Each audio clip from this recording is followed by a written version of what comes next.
So இப்போ நிறைய வந்து பழைய ஆக்ட்ரஸ்க்கு வாய்ப்பே இல்லாம இருக்கு. நிறைய பேர் அந்த மாதிரி இருக்காங்க. மேபி உங்களோட டைமிங்ல இருந்த நிறைய பேர் இப்போ வந்து வாய்ப்பு இல்லாம இருக்காங்க. இப்போ நியூ ஃபேஸஸ் தான் ஃபுல் அண்ட் ஃபுல் எடுத்துட்டு இருக்காங்க. அதுலயும் முக்கியமா பாத்தீங்கன்னா தமிழ் பெண்கள் எடுக்கிறது இல்ல.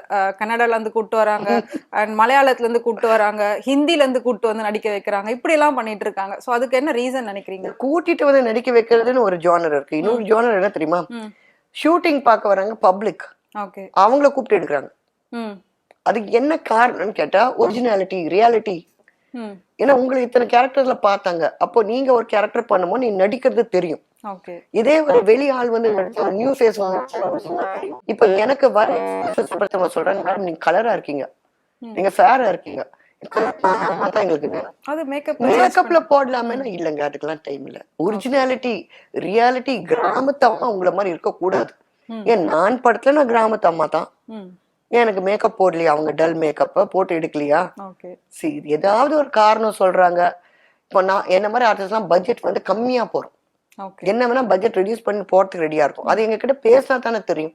அவங்களாம் வந்துடுறாங்க, நடிகை சோவை கூப்பிட்டா இந்த பட்ஜெட் அந்த பட்ஜெட் அவங்களாவே நினைச்சுக்கிறாங்க. நாங்க கம்மி பண்ணாலுமே இது தெரிய மாட்டேங்குது. இன்ஃபேக்ட் இந்த interview I'm using it as an opportunity. ஏன்னா பாக்குறவங்க தைரியமா என்கிட்ட வந்து கேட்கட்டும். நியூ ஃபேஸ் கொடுக்குற அமௌண்ட் விட கொஞ்சம் அதிகமா தான் நாங்க கேட்க போறோம், அவ்வளவுதானே தவிர நாங்க ஒன்னும் போயிட்டு இவ்வளவு வேணும் அவ்வளவு வேணும் டிமாண்டிங் ஆர்டிஸ்ட் யாருமே கிடையாது.